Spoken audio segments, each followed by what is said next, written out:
nggak bisa digugat, itu memang barang bukti. Jadi rekaman itu termasuk barang bukti, baik yang kemudian direkam secara resmi maupun secara tidak resmi.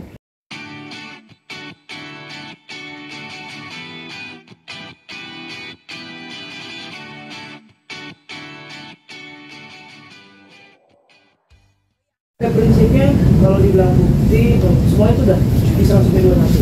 Hanya saja pihak RG ini kan masih mau melibatkan 2 orang ini ya Bang, yang belum terlibat.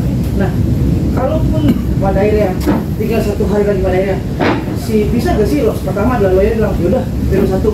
Yang kedua, ya pada akhirnya semua itu kan dibongkar di pengadilan, yang 2 ini terseret. Bisa gak Bang?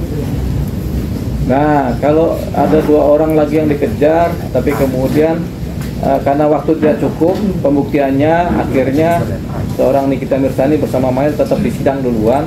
Bisa mereka di persidangan duluan, asalkan sudah P21 ya, P21 tahap kedua kemudian disidang. Jadi tersangkanya atau terdakwanya itu 2 orang dulu, Nikita Mirzani dan Mail.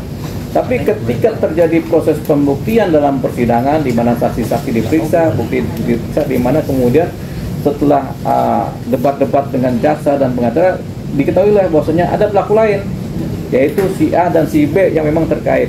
Nah, itu mereka kemudian bisa dijerat dengan pasal-pasal yang ada, yang mengaitkan mereka, baik pasal 55, 56 atau malah pasal utama dipakai untuk menjerat mereka. Tapi persidangannya belakangan, jadi terpisah begitu. Jadi nanti ada persidangan tersendiri terhadap mereka yang kemudian akhirnya diputuskan oleh hakim, mereka juga ikut tersangka ini.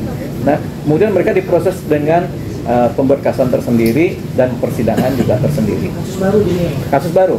Jadi 2 kasus yang kemudian berbeda tapi terkait. Seringkali terjadi begini dia. Karena misalnya begini, ada satu kasus pembunuhan dengan 2 orang pelakunya. 1 orang sudah tertangkap, 1 orang nggak ketemu. 1 orang ini disidangkan. Tapi kemudian ketika 1 orang yang tertangkap, dia juga disidangkan dalam pemberkasan yang berbeda tapi perkara yang sama. Di fakta persidangan tersebut mungkin aja ya Bang, berarti justru sebenarnya pelaku utamanya kita anggaplah justru yang 2 orang di Uber itu bisa ya Bang ya? Bisa. Tergantung nanti pembuktian di persidangan.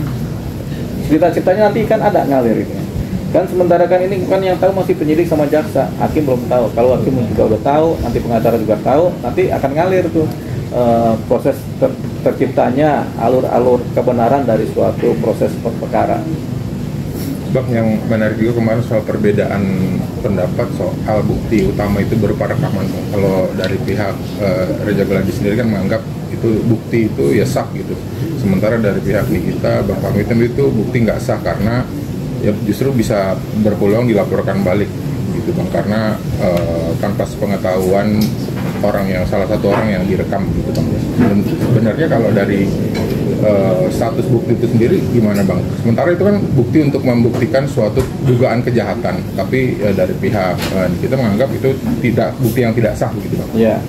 Jadi semua bukti yang menunjukkan atau semua alat bukti yang kemudian bisa menunjukkan adanya suatu dugaan kejahatan itu akan dianggap sebagai alat bukti. Jadi kita tidak mengenal bukti yang sah maupun yang tidak sah. Jadi bukti apapun juga kalau dia bisa dijadikan petunjuk atau sebagai bukti adanya suatu kejahatan atau suatu tindak pidana, ya dijadikan sebagai barang bukti. Nah, kalau zaman sekarang ini kan rata-rata ada rekaman-rekaman, ada handphone, ada alat-alat apalagi yang kemudian bisa dipakai di medsos kan, atau bahkan medsos sendiri bisa dipakai sebagai barang bukti. Jadi barang bukti itu nggak terpaku hanya sekedar barang bukti fisik, kadang-kadang software juga bisa dijadikan barang bukti. Jadi barang bukti itu bisa apa aja yang kemudian bisa menunjukkan adanya suatu dugaan kejahatan yang dilakukan atau suatu bukti-bukti yang bisa dipakai untuk membuktikan suatu kejahatan. Jadi misalnya ada handphone ini dipakai untuk memukul kepala orang meninggal. Handphone ini menjadi alat bukti secara fisik, bahwasanya ini loh barang buktinya yang dipakai untuk memukul, kan begitu. Jadi bukan cuma handphone, kadang palu, kadang batu, kadang apa lagi. Jadi semua barang yang kemudian bisa menunjukkan adanya suatu tindak pidana kejahatan itu bisa dipakai sebagai barang bukti. Jadi kalau dalam isi percakapan itu memang akhirnya mengandung unsur tindak pidana begitu, membuktikan adanya pemerasan, itu nggak bisa digugat gitu Bang? Nggak bisa digugat, itu memang barang bukti. Jadi rekaman itu termasuk barang bukti, baik yang kemudian direkam secara resmi maupun secara tidak resmi, ketika itu kemudian menunjukkan suatu tindak pidana kejahatan, itu bisa dipakai sebagai barang bukti di persidangan untuk menunjukkan adanya suatu tindak pidana. Berarti dalam UU ITE sebenarnya ada pengecualian gitu Bang, ya maksudnya ya nggak izin nggak apa-apa, tapi ketika ya itu membuktikan suatu tindak pidana ya nggak apa-apa gitu, nggak harus izin dari yang orang direkam gitu ya Bang ya. Betul, jadi nggak perlu ada izin. Siap.